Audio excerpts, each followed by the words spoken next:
Qui dit Toyota dit bien évidemment hybride. Pourtant, il y a quelques modèles qui passent à travers les mailles. Bon, on comprend que ce soit le cas pour la Supra par exemple ou le Land Cruiser, mais par contre pour l'Aygo, on n'a jamais vraiment compris. Eh bien Toyota a dû penser la même chose que nous, car voici la nouvelle Aygo Cross hybride. Le segment des petites citadines est totalement réduit depuis quelques années. On a eu la disparition des C1, des Mi ou des Citigo et encore toutes les autres. Mais Toyota, ils ont fait aussi un petit changement parce que l'Aygo, elle a disparu. Elle a été remplacée par la version crossover, la Aygo Cross, en 2022.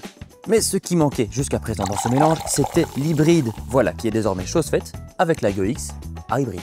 Mieux encore, le moteur hybride remplace totalement l'ancien 3 cylindres de 1 litre. L'Aygo Cross est désormais équipé du même moteur que la Yaris, le 1,5 litre 3 cylindres hybride évidemment. Et ça change beaucoup pour la petite citadine. Alors que l'Aygo ne développait que 72 chevaux avant, maintenant l'Aygo Cross hybride, elle passe à 116 chevaux. C'est 44 chevaux de plus qu'avant, et cela alors que les émissions de CO2 et la consommation, eh bien, elles réduisent. Et là d'ailleurs, on a un point assez important parce que l'Aygo Cross hybride, c'est la seule hybride du segment A et en plus, ses émissions de CO2 sont fixées à 86 grammes de CO2 par 100 km.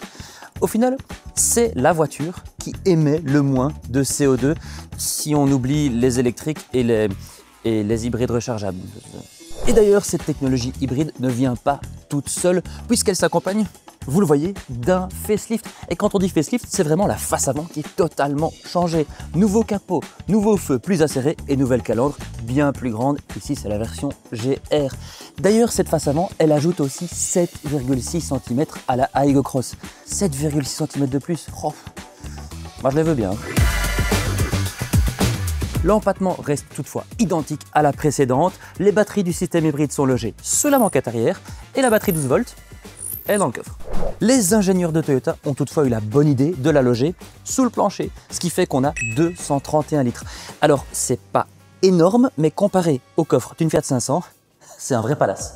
Pendant que vous vous abonnez à la chaîne, nous on passe à l'intérieur. Dans l'habitacle, eh bien, il n'y a pas vraiment de différence avec l'Aygo Cross précédente, sauf un combiné d'instrumentation digitale de 7 pouces et un chargeur à induction pour les smartphones. Mais bon, ça reste plus ou moins la même chose. Alors, les plus attentifs d'entre vous auront certainement remarqué qu'il manque un frein à main. Et oui, maintenant, il est électrique.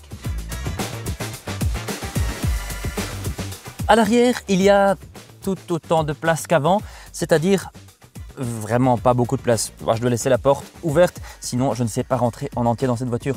Au final, il y aura plus de la place pour 2 adultes et 2 enfants. Et oui, 2 enfants, car à l'arrière, il n'y a que 2 sièges. Mais bon, il faut aussi se souvenir que c'est une petite citadine du segment A.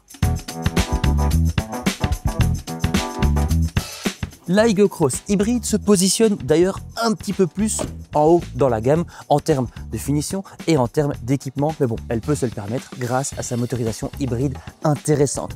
D'ailleurs, Toyota nous dit également que sa production émet 18% de CO2 en moins. Alors c'est très intéressant, mais nous on préférerait savoir le prix. Et pour l'instant, on l'a pas encore. Mais on ne devra pas attendre trop longtemps pour avoir cette information car l'Aygo Cross hybride, elle arrivera en concession d'ici la fin de l'année. Maintenant, reste à savoir ce que vous pensez. Alors, n'hésitez pas à nous écrire dans les commentaires ce que vous pensez de la Toyota Aygo Cross hybride. Et pourquoi pas vous abonner à la chaîne ou liker la vidéo, ça fait toujours plaisir. Nous, on se voit dans la prochaine vidéo. Salut!